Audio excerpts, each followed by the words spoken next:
maka sudah pastilah kerajaan dia juga akan lebih kukuh.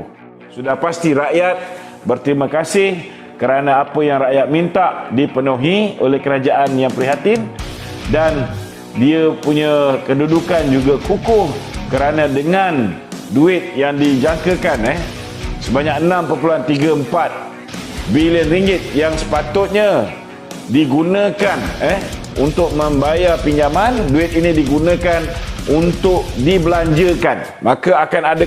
Assalamualaikum warahmatullahi wabarakatuh. Apa melengahkan masa, kita persilakan saudara. Okey, Datuk. Assalamualaikum, Datuk. Waalaikumsalam. Datuk, Ya. hari ini Datuk Ahmad Mazlan ada memberi kata dua kepada Tengku Zafrul. Okey. Itu Ketua Menteri Kewangan kita, Okey. tentang dua perkara penting berkenaan KWSP dan moratorium untuk membolehkan pihak BNBBC menyokong bajet. Okey. Manakala ada lagi satu vision pula, Datuk Seri Hishamuddin Hussein berkata BN akan menyokong bajet seperti persetujuan awal. Yang mana satu betul dia, Datuk? Ada dua vision dalam satu. Dia boleh dikatakan dua-dua betul lah. Kalau ahli parlimen Barisan Nasional yang mempunyai jawatan, rata-ratanya dia samalah pendirian dia seperti mana yang Hishamuddin. Hishamuddin adalah salah seorang yang telah menandatangani surat bersetuju supaya belanjawan ini disokong. Manakala ada 23 orang lagi, suara tu Tok Mat Maslan lah yang bawa, di mana mereka ini telah memberikan sehingga hari Khamis. Ini hari apa? Rabu. Hari Rabu. Jadi kalau misalnya ketika hari pengundian pada 26 hari bulan, hari Khamis tu, hari Jumaat. Hari ni Rabu kan? Besok 25 Khamis kan? So hari Khamis besok, sekiranya tidak ada sebarang kenyataan daripada Tengku Zafrul, Menteri Kewangan, ataupun daripada Tan Sri Muhyiddin Yassin yang menyatakan persetujuan untuk menerima syarat yang diberikan oleh BNBBC bahawa pertama, moratorium automatik akan diberikan kepada semua tanpa sebarang syarat, tanpa sebarang kumpulan sasar. Semua orang dapat menikmati moratorium secara automatik asalkan mereka ada pinjaman kenderaan, pinjaman perumahan, pinjaman bangunan, pinjaman peribadi, maka mereka secara automatik layak untuk mendapat penangguhan ataupun apa yang dipanggil sebagai moratorium daripada membayar balik pinjaman mengikut jadual seperti biasa. Yang kedua, syarat yang diletakkan oleh BNBBC ialah supaya semua pencarum KWSP dibenarkan mengeluarkan maksimum RM10,000 untuk dikeluarkan daripada akaun satu KWSP mereka. Ini juga kita minta supaya semua orang yang mencarum dengan KWSP yang layak untuk mengeluarkan. Kita tak nak ada sebarang syarat seperti mana yang telah pun ditetapkan oleh pihak KWSP dan Kerajaan Malaysia yang hanya menguntungkan mereka yang dipecat selepas bulan Mac tahun 2019, mereka yang telah kehilangan pendapatan tetap, mereka yang telah pun diarahkan cuti wajib. Inilah sesedara dua saja permintaan terakhir rakan-rakan BNBBC, iaitu Barisan Nasional Backbenchers Club.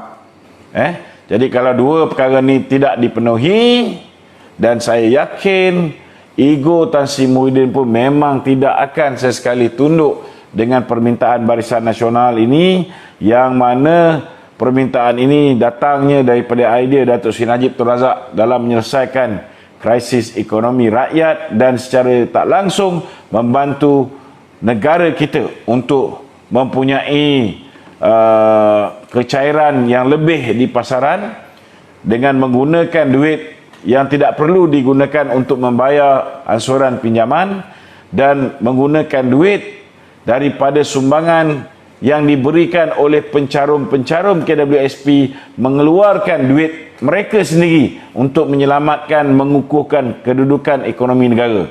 Jadi sebenarnya saudara-saudara, kalau misalnya kerajaan Muhyiddin ni mengikut cadangan ini, menerima cadangan Datuk Seri Najib ini, maka sudah pastilah kerajaan dia juga akan lebih kukuh.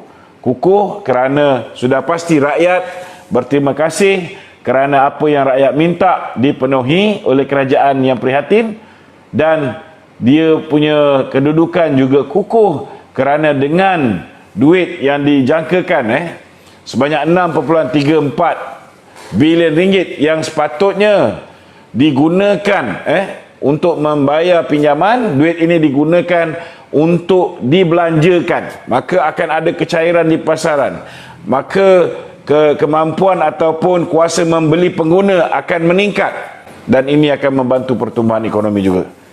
Begitu juga sekitar 20 bilion ringgit yang bakal dikeluarkan oleh pencarum KWSP. Cuba bayangkan, kekuatan hampir 3 kali BRIM akan dibelanjakan oleh rakyat dalam tempoh lebih kurang 6 bulan ini, tuan-tuan. Mungkin kalau dapat selepuk, alhamdulillah, itulah yang mana yang kita minta. Kita tak nak dia spread 6 bulan ataupun dia spread setahun seperti mana cadangan yang pertama dan 6 bulan cadangan yang kedua. Jadi itu saja dua perkara yang diminta oleh Barisan Nasional. Kalau tidak ditunaikan esok, maka hari Jumaat we can say goodbye to Muhyiddin Yassin. Saya sedang meninjau kawasan-kawasan yang mana ada jualan pisang secara besar-besaran, kerana hari Jumaat ini insya-Allah ramai yang akan pergi beli pisang untuk disedekahkan kepada masjid. Tanda kesyukuran kita, kerajaan zalim, diktator, pimpinan Muhyiddin Yassin dapat kita tumbangkan. Alhamdulillah.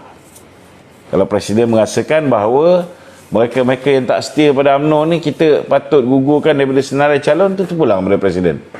Kalau Presiden merasakan bahawa mereka-mereka yang berpotensi untuk mengkhianat parti selepas pilihan raya umum yang ke-15 diberikan peluang sekali lagi menjadi calon, itu pun terpulang pada Presiden.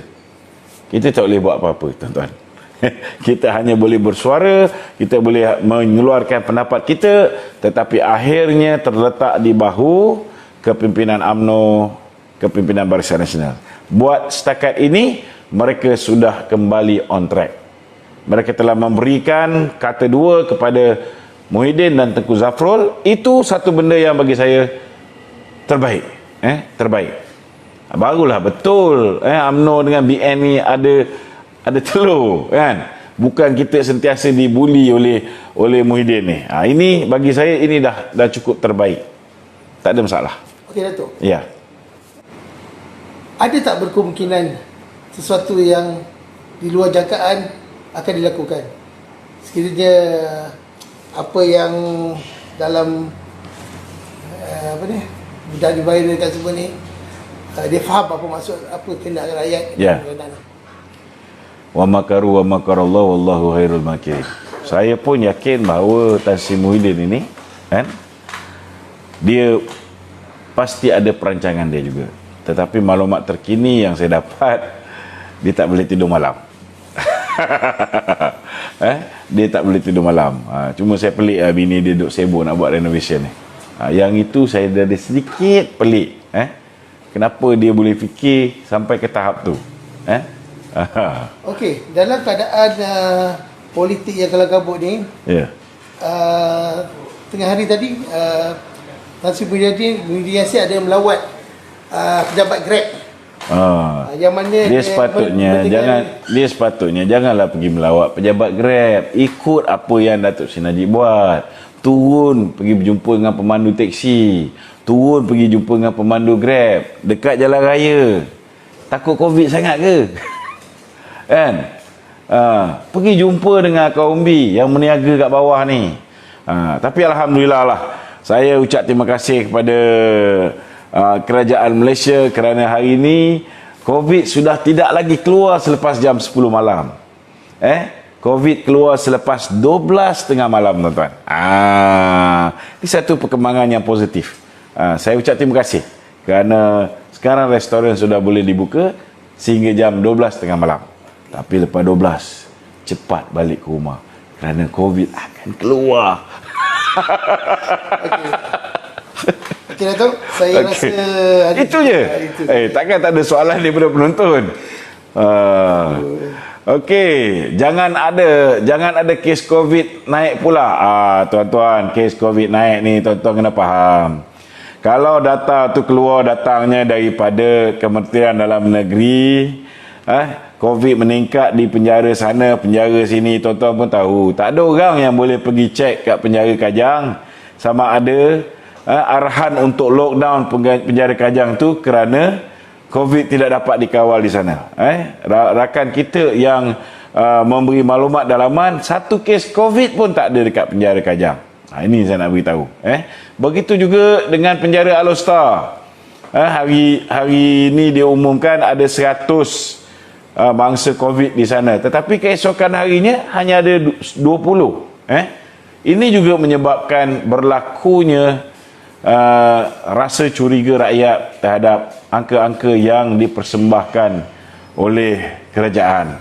Dan makin lama makin nak dekat dengan hari pengundian ini, daripada ratus-ratus naik kepada 1,000, naik kepada 1,000, dah naik kepada 2,000.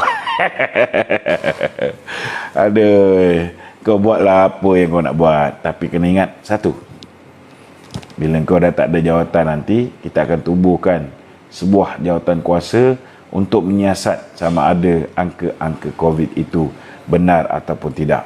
Dan sekiranya didapati ada pihak yang telah memonopolisi angka tersebut, ada pihak yang mengubah angka tersebut untuk menghalalkan darurat, seperti mana yang mereka pohon sebelum ni, untuk menunjukkan bahawa negara dalam keadaan yang tidak selamat, seperti mana yang mereka mahukan, maka berhadapanlah, bersiap sedialah untuk berhadapan dengan tindakan undang-undang.